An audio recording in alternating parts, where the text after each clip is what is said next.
April 9th, 1241. The finest knights in Europe lower their lances and begin to charge. Hundreds of armored horsemen thunder across the fields of Legnica, convinced victory is on the roads away. For centuries, no army can withstand the crashing force of a nightly assault. Ride them down! But on this day, something impossible happens. The enemy refuses to stand and fight. Instead, they vanish into clouds of dust, drawing the knights deeper into a trap already closing around them. By sunset, Europe's greatest weapon lies shattered. Not because the knights lacked courage, not because they lacked numbers, but because they were fighting an enemy who understood something they did not. Enough. Tonight, But we they uncover never how Mongol understood horse the archers true destroyed the most nature feared of warriors war. in medieval Victory Europe, is not and why the won Battle of by Legnica brute force changed alone. warfare forever. To understand what happened at Legnica, you first need to understand what a medieval knight actually was. Not the fairy tale version, not the storybook hero, the real thing. In 13th century Europe, a knight was the most expensive, most destructive weapon a kingdom could field. Building one took everything. A destrier, the massive warhorse bred specifically for combat, cost more than most peasants earned in a lifetime. The armor alone, layer upon layer of chain mail and plate, required years of skilled metalwork. Add the lance, the sword, the shield, the training that started in childhood and never truly ended. A single knight represented a small fortune. An army of them represented the wealth of nations. And when they charged together, hundreds of heavily armored horsemen moving at full gallop, lances lowered, the earth shaking under their weight, there was almost nothing on a medieval battlefield that could survive it. The physics were simple and brutal. Mass multiplied by speed. A wall of iron moving faster than most men could run. European commanders had built their entire understanding of warfare around this single moment. The charge, the collision, the inevitable collapse of whatever stood in the way. It had worked.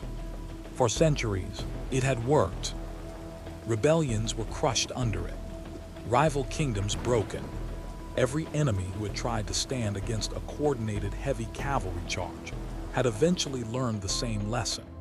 You either break the charge before it reaches you, or the charge breaks you. By 1241, this was not just military strategy. It was almost religious belief. The knight was God's warrior. His armor was his righteousness. His charge was divine judgment made physical. Nobody was questioning it. Nobody had reason to. Then the riders came from the east, and everything Europe thought it knew about warfare began to die. The first reports were easy to dismiss. Strange horsemen far away, somewhere beyond the edge of the known world. Kingdoms that no European had heard of, falling to an army that nobody could quite describe. The reports were confused, contradictory. The messengers who carried them often barely escaped with their lives, and their accounts seemed too extreme to believe. An army that never stopped moving. Warriors who seemed to need nothing. Entire cities, ancient and fortified, reduced to ash within days. European nobles heard these stories and did what people often do when confronted with something they don't understand. They found reasons not to worry. These were nomads after all, savages from the steppe, barbaric raiders with no discipline, no formation, no real military structure. They had overwhelmed weak kingdoms in the east. They had swept through lands that lacked the armor, the training, the civilized art of warfare that Europe possessed. But they had never faced knights. Look at them. Light horsemen on small, shaggy ponies. No heavy armor, no lances. Just a bow and leather and speed. What could that possibly do against a charge of armored cavalry? What could arrows do against plate and chain mail? Against a trained knight on a destrier that outweighed their entire horse by several hundred pounds? This was the calculation European commanders made. And on the surface, it seemed logical. It was also completely wrong. Because the Mongols had not arrived ignorant of European warfare. They had scout spies and decades of experience breaking armies that believed exactly what the European knights believed. They had studied their enemy. They understood the charge, the armor, the psychology behind it. And they had already decided they would never let it touch them.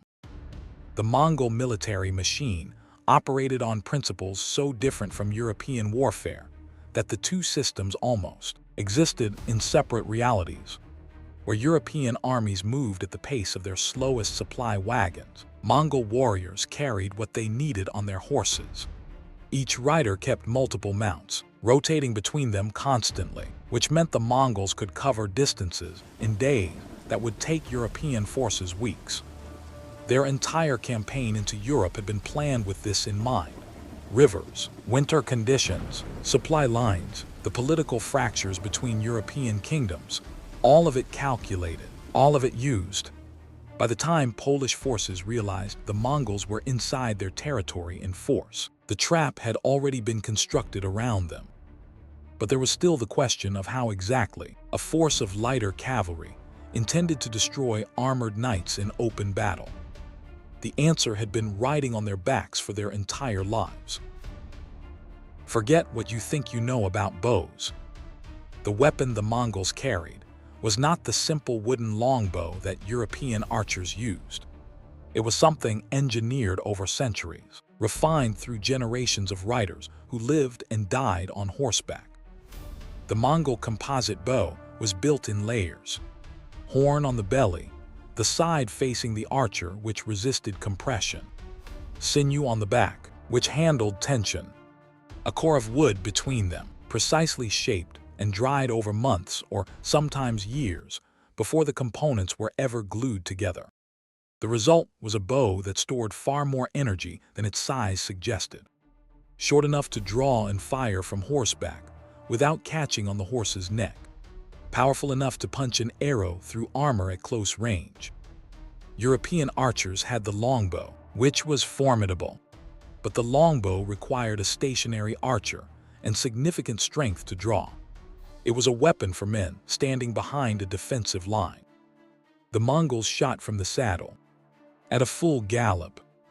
The technique they used, the thumb draw, with a ring to protect the thumb, allowed a faster release than the three-finger draw European archers relied on. A trained Mongol horseman could fire accurately multiple times per minute while his horse was in motion. He could ride directly at an enemy, loose arrows at close range, and wheel away before the gap between them closed. And here was the part that European knights weren't fully prepared for. The arrows didn't need to kill a knight immediately. They needed to kill his horse. A destrier was a magnificent animal, bred and trained for war. But it was still a horse. An arrow in the flank, in the neck, in the legs, it didn't end the horse's life instantly, but it changed everything. A horse in pain doesn't charge in a straight line. A horse that stumbles brings its rider down. A fallen knight in full armor, on broken ground, surrounded by enemies moving at speed, is not a warrior anymore. He's a problem trying to stand up. The Mongols understood this with the cold precision of people who had spent their lives hunting large animals across open terrain. You don't fight the most dangerous thing directly. You take away what makes it dangerous. But the bow was only part of it. Before a single arrow fell at Legnica, the Mongols had already set the trap. And the knights were riding straight into it, believing, with every step, that they were winning. The morning of April 9th, 1241 began the way the knights expected it to. The Mongols appeared across the field. Light horsemen, small ponies, no formations that resembled anything European commanders recognized as serious military structure. Duke Henry II of Silesia had gathered one of the most formidable forces Poland could assemble: knights infantry, Teutonic warriors, hospitallers, men who had spent their lives preparing for exactly this kind of battle. Henry gave the order. The charge began, and the Mongols ran. Not in panic, not in disorder. They pulled back smoothly, their horses moving fast across the open ground, drawing the knights forward. To the European commanders reading the battlefield, this looked like exactly what they had hoped for. The enemy was breaking. The charge was working. Push harder, ride faster. Finish this before they can regroup. Nobody stopped to ask why the Mongols were running in such a controlled, organized manner. Nobody noticed that they were being pulled in a very specific direction. The dust came first. Accounts from the battle describe thick clouds rising across the field. Some historians believe the Mongols used smoke deliberately, others that it was simply the churned earth of hundreds of horses moving at speed. Either way, it did the same thing. It narrowed what the knights could see. It compressed their world down to the riders directly ahead and the men on either side of them. Communication started to break down. In European heavy cavalry tactics, formation was everything. The charge only worked if it stayed cohesive. A line of knights hitting together at the same moment, with their combined weight, that was the weapon. Start to fragment that line, and you stop being a battering ram. You become a series of individual men, each one suddenly isolated, suddenly much more vulnerable than they realized. The Mongols knew this. The retreat was not retreat. It was architecture. Every stride the knights took in pursuit stretched their formation thinner. The fastest horses pulled ahead, the heavier, more cautious riders fell behind. Gaps opened, the neat, devastating line that had left the Polish position began to look less like a wall and more like scattered clusters of men moving through confusion. They rode for longer than they should have, further than the ground they'd planned to cover. And then the Mongols stopped running. They separated. Riders peeled away to the flanks, moving in arcs the knights couldn't easily follow. What had looked like a retreating mass suddenly became a curved line wrapping around the edges of the pursuing force. The knights were no longer chasing something. They were inside something. The knights believed they were winning. Then the arrows began to fall. It started with the horses. Not the knights. Not the men in armor, the horses. Mongol archers on the flanks began working methodically, targeting the animals underneath the riders. An arrow in a destrier's neck, another in its flank. The horse doesn't fall immediately. War horses were trained to keep moving through pain, but it changes.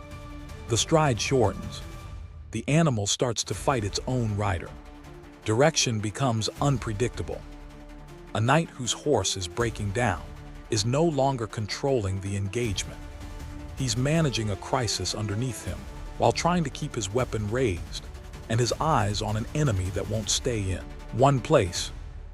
The Mongols kept moving, constantly moving. They never stopped in range long enough to become a target. They rode the edges of the engagement, firing, wheeling away, returning from another angle. There was no single point to charge, no concentrated mass to break through. Every direction a knight turned, the threat was somewhere else. This was the psychological dimension that doesn't appear in most accounts of the battle, but it was real. Heavy cavalry depended on momentum, not just physical momentum, but psychological momentum. The feeling of power, of invincibility, of the charge working exactly as it always had. That feeling kept men riding forward when the rational part of their brain might have started asking questions. At Legnica, the Mongols systematically dismantled that feeling. Horses screaming, riders going down in mud they hadn't expected to be in. No clear enemy to strike. No moment where the charge could land and feel the satisfying collision of hitting something that broke. Just constant harassment from every direction, arrows that kept coming, and the growing, horrifying realization that the battlefield they thought they understood had somehow become something else entirely. The cohesion that remained collapsed in stages.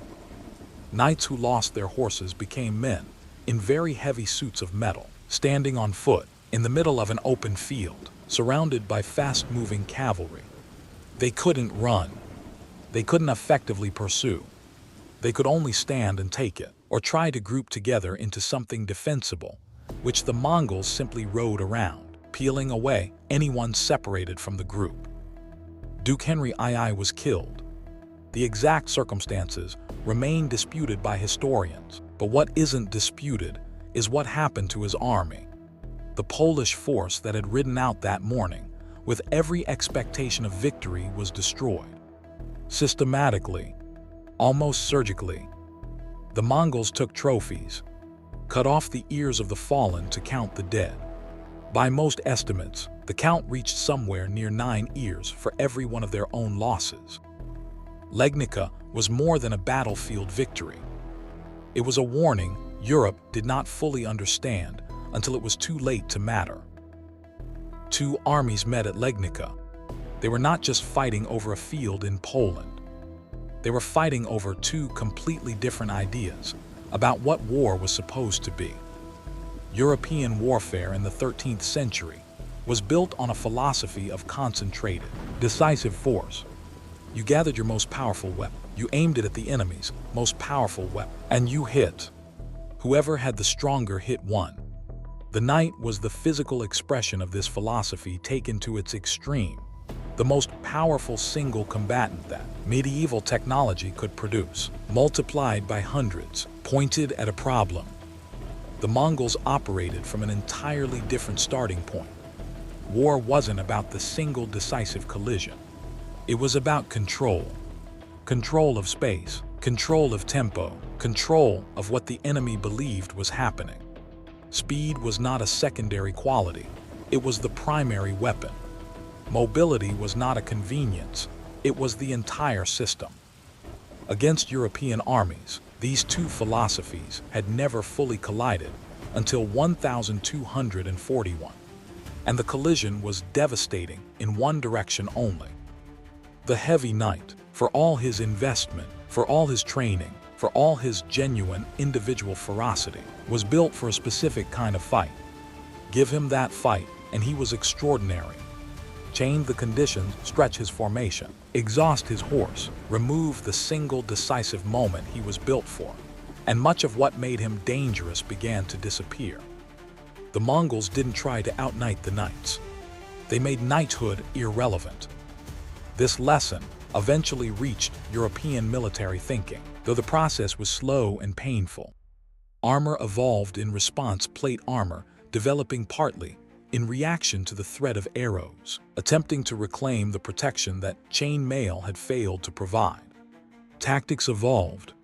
The absolute dominance of heavy cavalry began its long decline, replaced gradually by combined arms, by infantry discipline, by the understanding that no single weapon, however powerful, could remain invincible once an enemy understood how to fight around it. But there is something larger here than armor and tactics.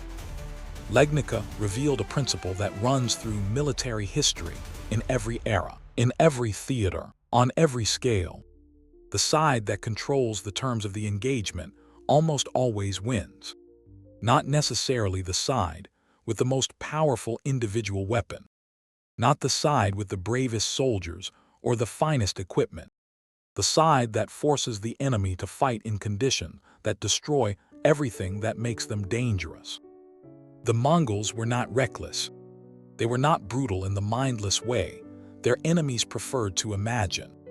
They were precise, calculating, patient in the way that only deeply confident soldiers can afford to be patient.